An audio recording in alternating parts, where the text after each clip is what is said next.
মেধা আপনি কিভাবে নির্ণয় করেন? আপনি একটু বলেন তো আমাকে। কোথায় আছেন সাবেক তথ্য ও সম্প্রচার প্রতিমন্ত্রী মোহাম্মদ আলী আরাফাত? তিনি কি দেশ ছেড়েছেন নাকি দেশেই কোথাও গা ঢাকা দিয়ে আছেন? সাবেক প্রধানমন্ত্রী শেখ হাসিনা পদত্যাগ করে দেশ ছাড়ার পর আওয়ামী সরকারের অন্যান্য মন্ত্রী প্রতিমন্ত্রীদের মতো খোঁজ মিলছে না বাকপটু সাবেক এই প্রতিমন্ত্রীর। মূলত শেখ হাসিনা পদত্যাগের আগে থেকেই অনেক মন্ত্রী এমপি গা ঢাকা দিয়েছিল। এখন অবধি তাদের অনেকের সন্ধান পাওয়া যায়নি। এর মধ্যে কয়েকজন গ্রেফতার হলেও বেশিরভাগই আছেন আত্মগোপনে।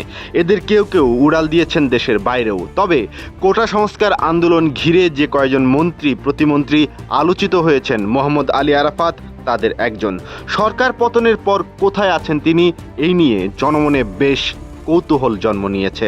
কেউ না বুঝলেও আমরা আপনার প্রয়োজন বুঝি, আর তাই তো অত্যাধুনিক ফিচার সম্বলিত বিভিন্ন সাইজ আর কালারের 250-টিরও বেশি ডিজাইন অপশন নিয়ে ওয়ালটন স্মার্ট ফ্রিজ বোঝে আপনার প্রয়োজন। শেখ হাসিনা পদত্যাগের পর এই আলোচিত আওয়ামী লীগ নেতাকে ফেসবুকেও সরব থাকতে দেখা গেছে। তবে এখন সেখানেও তার কোনো উপস্থিতি লক্ষ্য করা যাচ্ছে না। গোয়েন্দা সূত্র বলছে বিদেশে নয় বরং দেশেই আত্মগোপনে আছেন সাবেক এই প্রতিমন্ত্রী।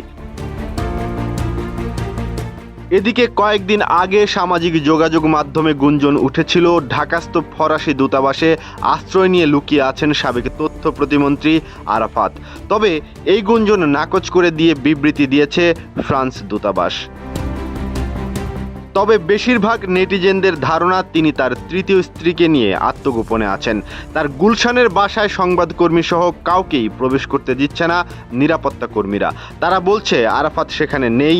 নিরাপত্তা কর্মীদের একজন জানান আরাফাত বেশ কিছুদিন ধরেই বাসায় আসে না, কোথায় আছে তাও জানেন না তারা।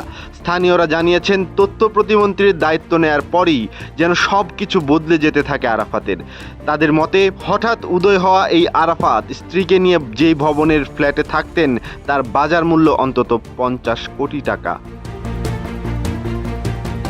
বলা যায় মন্ত্রিত্ব পাওয়ার পরেই আঙুল ফুলে কলাগাছ হয়ে গেছেন একটি বেসরকারি বিশ্ববিদ্যালয়ে শিক্ষকতা করা মোহাম্মদ আলী আরাফাত।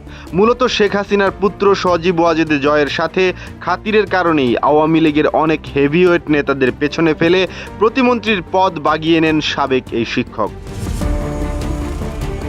এদিকে বৈষম্য বিরোধী ছাত্র আন্দোলনে হত্যার ইন্ধন দেওয়ায় আরাফাতের নামে কয়েকটি মামলাও হয়েছে। বর্তমানে তাকে খুঁজে বেড়াচ্ছে আইন শৃঙ্খলা বাহিনীও।